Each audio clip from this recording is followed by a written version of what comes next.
అలాగే చూశారు కదా, RCB versus SRH match, historic match. T20 IPL హిస్టరీలోనే రెండు టీమ్స్ కలిపి హైయెస్ట్ స్కోర్ చేశారు ఓవరాల్ రన్స్ చూసుకుంటే. ఎస్ఆర్హెచ్ మళ్ళీ మొన్న కొట్టిన 277 రన్స్ ఫ్లూక్ కాదని మళ్ళీ ప్రూవ్ చేసుకొని 287 రన్స్ ఆల్ టైమ్ రికార్డ్ కొట్టింది. ఆ తర్వాత అంటే చేజింగ్కి వచ్చిన ఆర్సీబీ వాళ్ళు కూడా ఏం తక్కువ తిరగలేదు, బాగానే కొట్టారు. 25 రన్స్ తేడాతో ఓడిపోయింది RCB. In case RCB middle ఓవర్స్లో ఎవరైనా హిట్టింగ్ చేస్తుంటే గెలిచే ఛాన్స్ ఉండేదేమో. But still win is a win. Sunrisers Hyderabad పెద్ద నెట్ రన్ రేట్ పెద్దగా ఇంప్రూవ్ చేసుకోలేకపోయినా ఇంకో విన్ని తన బ్యాగ్లో వేసుకుంది. టోటల్గా చూసుకుంటే 6 మ్యాచెస్ ఆడి 4 విన్స్ తోటి ఇంకా 4th ప్లేస్లో ఉంటుంది. నెట్ రన్ రేట్ అనేది మీకు పెరగలేదు ఈ మ్యాచ్లో. అంటే ఆర్సీబీ డీకే ఎక్స్ట్రాడినరీ పెర్ఫార్మెన్స్ ఇచ్చింది లాస్ట్లో వచ్చి.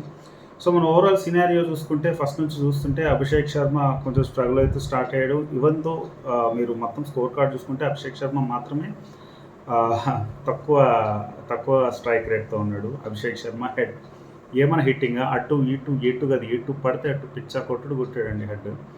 హెడ్ 39 బాల్స్లో సెంచరీ కొట్టి 4th ఫాస్టెస్ట్ 100 కొట్టాడు అభిషేక్ శర్మ. హెడ్ ఆ తర్వాత క్లసన్ వచ్చాడు, కొంచెం స్లోగా స్టార్ట్ చేసి క్లసన్ కూడా మామూలు దంచలేదు. అదేవిధంగా మార్క్రమ్ సపోర్ట్ ఇస్తూనే లాస్ట్ ఓవర్లో కుమ్మవతలు పడేశాడు. ఇది సమత్ అసలుకి ఈ సీజన్లో సమత్ ఎప్పుడు ఛాన్స్ వస్తే ఆ ఛాన్స్ వదులుకోకుండా కుమ్మేశాడు. టు బి ఫ్రాంక్, సమత్ మంచి ఎసెట్ సన్ రైజర్స్ కానీ ఇప్పుడిప్పుడే అనిపిస్తుంది. Very very better. సమత్ వల్ల మాత్రం ఆల్ టైమ్ రికార్డ్ ఈరోజు కుదిరింది. అదేవిధంగా చూసుకుంటే మార్కమ్ కూడా మేనేజ్ చేశాడు ఈరోజు. ఓవరాల్ సినారియో చూసుకుంటే 287 రన్స్లో 15 వైడ్స్ ఆర్సీబీ సైడ్ నుంచి. అదేవిధంగా మోర్ దాన్ 15 ఇచ్చారు ఇక్కడ. సన్ రైజర్స్ హైదరాబాద్ వచ్చేసి 14, ఆర్సీబీ వచ్చేసి 15 వైడ్స్ ఇచ్చారు. ఈ మ్యాచ్లో టేక్అవేస్ ఏమైనా తీసుకోదలుచుకుంటే, బోత్ టీమ్స్ నుంచి తీసుకోదలుచుకుంటే ఒకటి మాత్రం క్లియర్గా అర్థమవుతుంది. Sunrisers Hyderabad batting unit మాత్రం ఫియర్లెస్ అండ్ డేంజరస్. అంటే అంతకుముందు మ్యాచ్లు కూడా కొట్టారు కదా, అప్పటికి అనుకోలేదంటే. బట్ ఒక రికార్డ్ని ఎబ్నోయల్ తను ఆల్మోస్ట్ 13 ఇయర్స్ ఉన్న రికార్డ్ని ఒకే సీజన్లో 2 సార్లు బ్రేక్ చేయడం అంటే అది చిన్న విషయం కాదు. Very very fearless. అంటే చాలా క్లీన్ హిట్టింగ్. అంటే ఎడ్జ్లు లేవు, ఏం లేవు. అంటే మీరు ఆర్సీబీ చూసుకుంటే వాళ్ళు కొన్ని ఎడ్జ్లు తగ్గాయి. బట్ మీరు సన్ రైజర్స్ హైదరాబాద్ చూస్తే వెరీ వెరీ క్లీన్ హిట్స్. ఒక ఛాన్స్ ఇచ్చింది లేదు. మీరు అభిషేక్ శర్మ చూసుకున్నా, హెడ్ చూసుకున్నా, క్లసన్ చూసుకున్నా, క్లీన్ స్ట్రైక్స్, మార్క్రమ్ చూసుకున్నా, సమత్ చూసుకున్నా, చాలా ఫియర్లెస్ అసలుకి కుమ్మి పడేసారు. బట్ అదేవిధంగా ఆర్సీబీ చూసుకుంటే ఫాఫ్ డు ప్లెసిస్ ఈ సీజన్లో మొత్తం అనుకున్నంత బాగా ఆడలేదు. బట్ ఎస్ఆర్హెచ్ మీద తనకున్న రికార్డు మీకు తెలుసు. ఇంతకుముందు సిఎస్కేలో ఆడినప్పుడు కూడా ఎస్ఆర్హెచ్ అంటే తెగరెచ్చిపోతూ ఉంటాడు.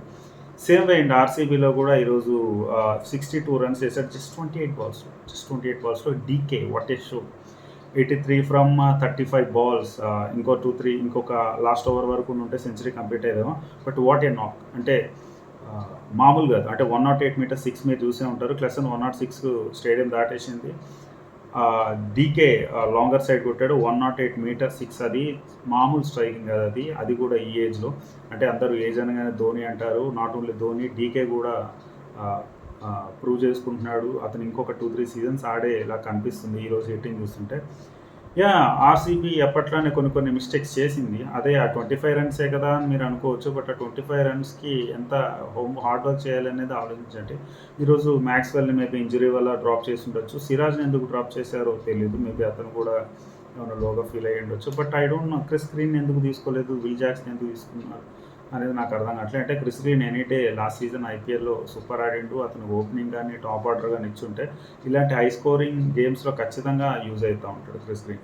బట్ వాళ్ళు ఎందుకు ఈరోజు క్రిస్ గ్రీన్ని పక్కా పెట్టారనేది అర్థం కాలేదు.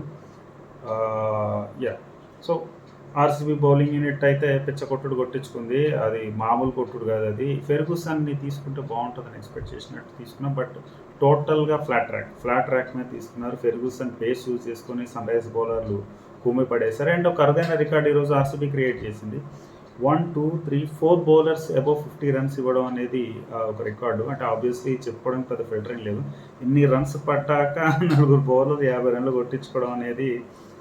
అండ్ ఎస్ఆర్హెచ్లో వచ్చేసి ఓన్లీ భూవీ 60 రన్స్ ఇచ్చాడు. ఐ థింక్ భూవీ ఒకడే చాలా ఎక్స్పెన్సివ్ ఉన్నాడు. మేబీ అతని కెరీర్లో ఇదే హైయెస్ట్ అనుకుంటా.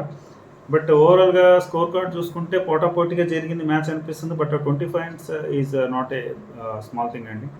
అలాంటి and we should appreciate Pat Cummins. Toss దగ్గరే 240 రన్స్ పిచ్‌లా ఉందని ట్రీట్ చేసి పడేశాడు. మేబీ అలాంటి బ్రిలియంట్ స్కిల్స్ ప్యాట్ కమిన్స్‌కి ఉండడం వల్లే అనుకుంటా ఆస్ట్రేలియాకి back to back ICC trophies తీసుకొచ్చేశాడు. అంటే జనరల్‌గా ఎక్స్‌పర్ట్స్ వాళ్ళందరూ చెప్తా ఉంటారు. ఎక్స్‌పర్ట్స్ చెప్తున్నప్పుడు ఒకసారి చాలాసార్లు మిస్ అవుతుంటే, ఒక్కోసారి వర్కౌట్ అవుతా ఉంటే 60:40 రేషియోలో ఉంటది. ఒక 66 టైమ్స్ వాళ్ళు కరెక్ట్ అవుతారు, 4 టైమ్స్ రాంగ్ అవుతారు. బట్ ప్యాట్ కమిన్స్ వచ్చి టాస్ విన్ అయ్యి వాళ్ళు బౌలింగ్ తీసుకోగానే ఇది 240 పిచ్‌లా ఉంది. మీ ఇంత స్కోర్ చేయాలని స్ట్రైట్ ఫార్వర్డ్‌గా ఆన్ బ్యాంగ్ చెప్పేశాడంటే అతను ఎంత హోంవర్క్ చేశాడు పిచ్ రీడింగ్ మీద. And not only Pat Cummins, Vettori అయినా వాళ్ళందరూ ఎలా రీడ్ చేశారు పిచ్ని అనేది మనకు క్లియర్గా అర్థమైపోతుంది. Very very clever. Sunrise Hyderabad మాత్రం అన్స్టాపబుల్ అనిపిస్తుంది ఈ సీజను. అంటే మీరు టాప్ 4 టీమ్స్ చూసుకుంటే Rajasthan Royals, KKR, CSK, Sunrise Hyderabad 4 టీమ్స్లో కూడా స్ట్రెంగ్త్ వచ్చేసి మంచి బ్యాటింగ్ స్ట్రెంగ్త్తో ముందుకెళ్తున్నారు ఇప్పటి వరకు. అంటే ఆల్మోస్ట్ ఇప్పుడు ఆర్సీబీ 7 మ్యాచెస్ ఆడింది. ఆల్మోస్ట్ మనం హాఫ్ ఆఫ్ ది టోర్నమెంట్కి వచ్చేసినాయి. ఇప్పటి వరకు most of the pitches are batting friendly. మరి టూ ఫేస్డ్ పిచ్చెస్ ఇంకా రాలేదు. అండ్ ప్యూర్లీ బౌలింగ్ పిచ్చెస్ కూడా చాలా తక్కువ పడ్డాయి. మరి next upcoming 7 matches 6 or 8 matches 7 or 8 matches ఎలా ఉంటుంది అంటే చూడాలి. అంటే మీరు 2022లో కూడా సన్ రైజర్స్ ఫస్ట్ 7 మ్యాచెస్లో 5 గెలిచింది, తర్వాత చేతికలు పడిపోయింది. 2018లో కూడా పంజాబ్ ఫస్ట్ 7 మ్యాచెస్లో 5 గెలిచింది, తర్వాత ప్లే ఆఫ్స్ క్లియర్ కాలేదు. సో నేను చెప్పేది ఏంటంటే ఇప్పుడున్న టాప్ 4 టీమ్సే ఇక పక్కా ప్లే ఆఫ్స్కి వెళ్ళిపోతాయి అనుకోకండి.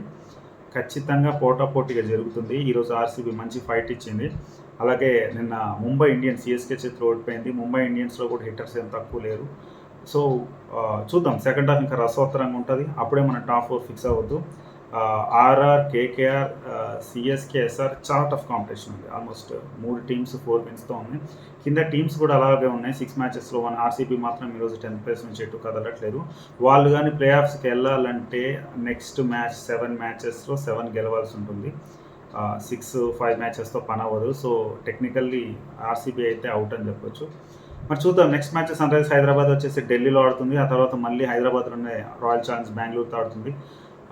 బెంగళూరు నెక్స్ట్ మ్యాచ్ ఏదో తెలియదు. బట్ మీరు చూసుంటారు ఈరోజు మ్యాచ్ వెరీ వెరీ ఎంటర్టైనింగ్.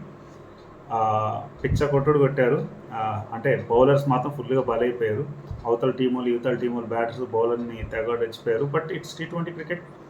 ఇప్పుడు ఎవరు ఎట్లా గెలుస్తారో చెప్పలేము. బట్ ఈరోజు నేను ప్రిడిక్ట్ చేశాను ఖచ్చితంగా సన్ రైజర్స్ హైదరాబాద్ గెలుస్తున్నట్టు. ఎందుకంటే వాళ్ళు clean hitting, fearless batting, 8 batting options, 8 bowling options, I think champion టీంలో అనిపిస్తుంది.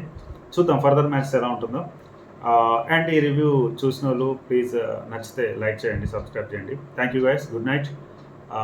నెక్స్ట్ కొన్ని మ్యాచెస్ ప్రివ్యూస్ చేద్దాం. ఆ తర్వాత సన్ రైజ్ నెక్స్ట్ మ్యాచ్ ఢిల్లీలో ఉంటుంది. మరి ఎలా ఆడుతుందో చూద్దాం. Guys, good night.